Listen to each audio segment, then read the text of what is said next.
Acho que é importante localizar temporalmente, né? Quando você fala a Mesa de Santiago, é um encontro que teve em Santiago do Chile em 1972, né? Ou seja, a gente está falando de uma temporalidade de 50 anos quase, né? Em que os museus, em especial nesse recorte dos museus da América Latina, né? Debatem a dimensão social, a relação social dos museus, né? Então, é um debate importante, querido, né, para nós profissionais de museu, mas que, claro, neste momento da pandemia, né, se revestiu de uma urgência, né, e de também uma premência numa perspectiva, e aí falo também bastante pessoalmente, vai ser muito bom a Beta e a Marília complementarem, né, numa premência de uma reflexão que não seja somente teórica, conceitual, mas também uma dimensão prática e da ação, né? Então, claro que fomos vendo, e é muito importante quando a Marília contextualiza que quando a gente fala de museus, não são os grandes museus, né? Porque é isso um pouco que a gente tem no nosso imaginário, né? Quando a gente fala museu, né? De fato, a potência, eu diria, dos museus aqui no Brasil e internacionalmente diz respeito a essa rede mais invisível de pequenas instituições, né? E que, portanto, elas são localizadas de uma forma capilarizada nas distintas cidades, né? E portanto, geram essa relação, né, com os seus territórios, né, e que, portanto, com potencialidades muito diversas, né, na conexão com essas comunidades desses territórios, né? Então, é um pouco isso que é um super ponto de atenção, e aí vou deixar um pouquinho para minhas amigas aí complementarem, né? Inclusive algumas ações que a gente tem pensado no âmbito do ICOM Brasil, né? Exatamente nesse momento, né, que a gente está aí impactado, né, com toda a questão do coronavírus e repensando, né, o presente, mas também muito profundamente o que será, né, o nosso pós-Covid, né, nesse futuro próximo. Beta quer falar? Eu falo. Eu vou só falar rapidinho uma coisa que a gente estava antes conversando, que curiosamente, né, no âmbito da cultura em geral, e com esse grande desafio que é não ter uma aglomeração de pessoas, não ter um conjunto de pessoas, acho que os museus, curiosamente, abrem esse espaço, né? Porque, enfim, pensar nesse controle rígido, prático de um conjunto de pessoas no mesmo lugar, os museus também têm essa possibilidade de ampliação de pessoas, número de pessoas, e de um controle. Então, aparentemente, os museus são aqueles que saem primeiro, número um das instituições, que, ao contrário de teatros ou salas de concerto, permitem o acesso de forma mais ampla, né? Então, eu acho que, ao mesmo tempo, é um grande desafio que a gente tem pela frente para essa reabertura, né? Então, é um momento importante, cheio de incerteza, mas que eu acho que os museus vão ter um papel de liderança aí nessa retomada. E eu acho isso bastante importante. E o mundo digital, até para passar a bola para a Marília, quer dizer, tour virtual de museu, principalmente os grandes, como a gente estava falando aqui, ok, já existem e tal, eles não são a mesma experiência, principalmente, talvez quando você fale de quadros ou de esculturas mais clássicas, talvez você consiga ter uma experiência muito semelhante, mas quando você fala desses museus, esses capilares das cidades, mais ligados aos territórios, ou a memória oral, enfim, a coisas mais em que a experiência de visitar o acervo é mais rica do que como colocar essa riqueza e a riqueza também das pesquisas, né? Porque o museu não é só a visitação, o museu tem um papel social, aí vocês podem falar melhor aí, talvez, Marília, muito ligado a pesquisa, a escolher o que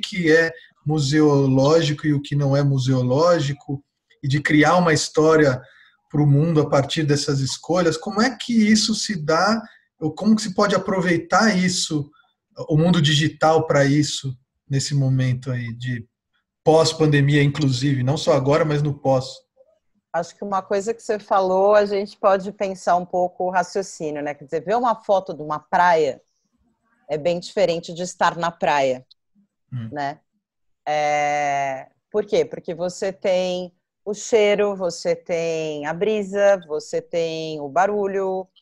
E por que o museu é diferente de outros lugares? Porque o museu oferece uma experiência muito particular, que é uma experiência de você estar em um lugar específico para se relacionar com outras pessoas ali, com um objeto, que pode ser um objeto material ou imaterial, né? Então, a gente fala isso no Museologias, a gente fala isso, né? Que o museu é a relação do homem com outro homem mediado por um objeto. Pode ser um homem que não está lá, pode ser alguém que já se foi, pode ser a produção humana, pode ser o conhecimento humano, mas é uma experiência que se dá dentro de um cenário específico.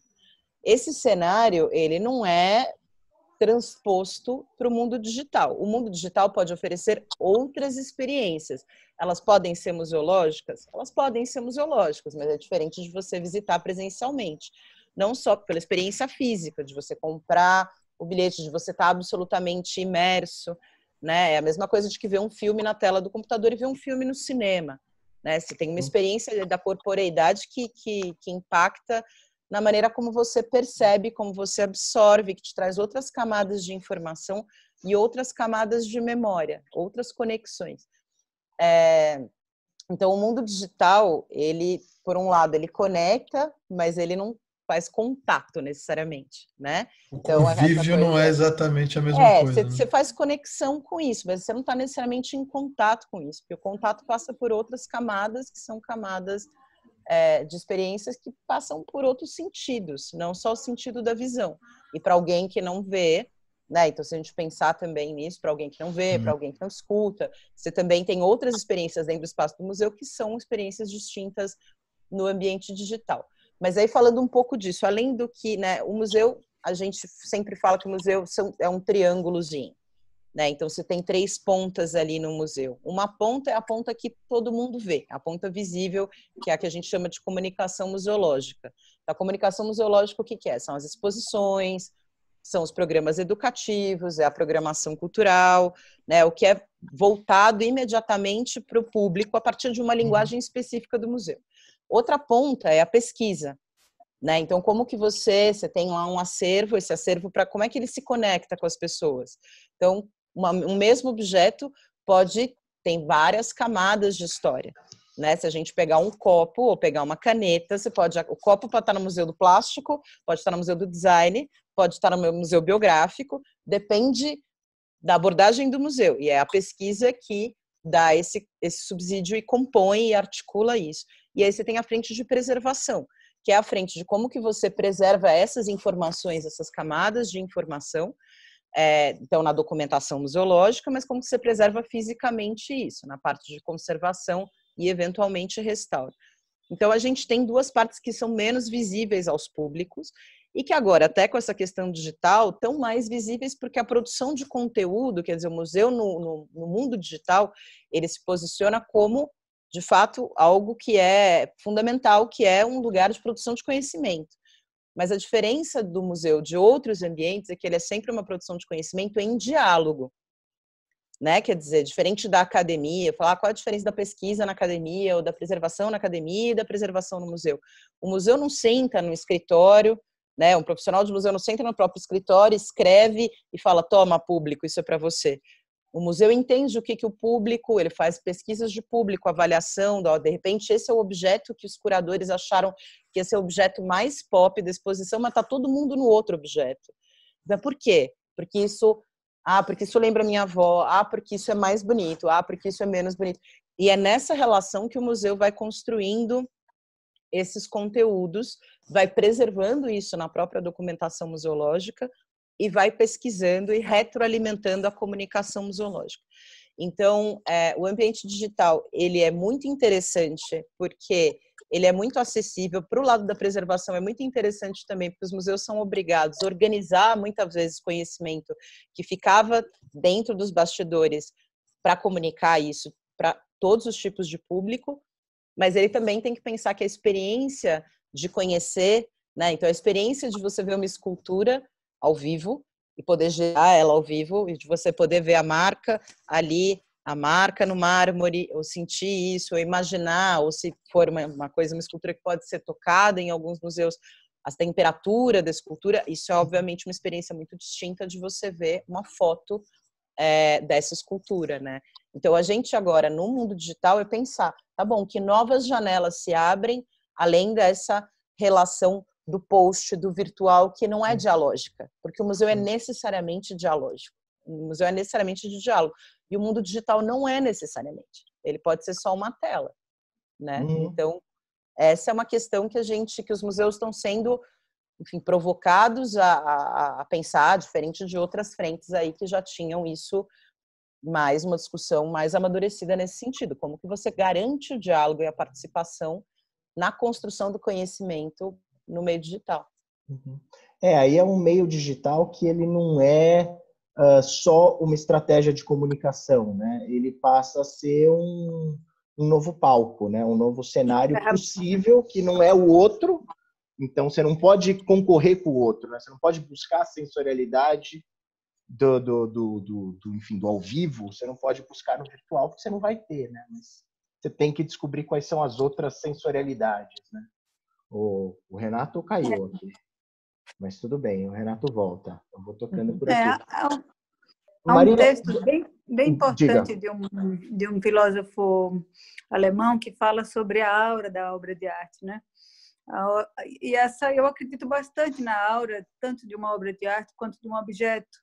Acredito também na presença e acredito profundamente no contato humano. Então, eu acho que nenhuma dessas experiências vai ser substituída pela experiência virtual. Mas a experiência virtual pode ser uma ferramenta. Então, e se ela é compreendida como uma ferramenta, eu acho que ela traz um universo incrível de possibilidades para o nosso mundo, né?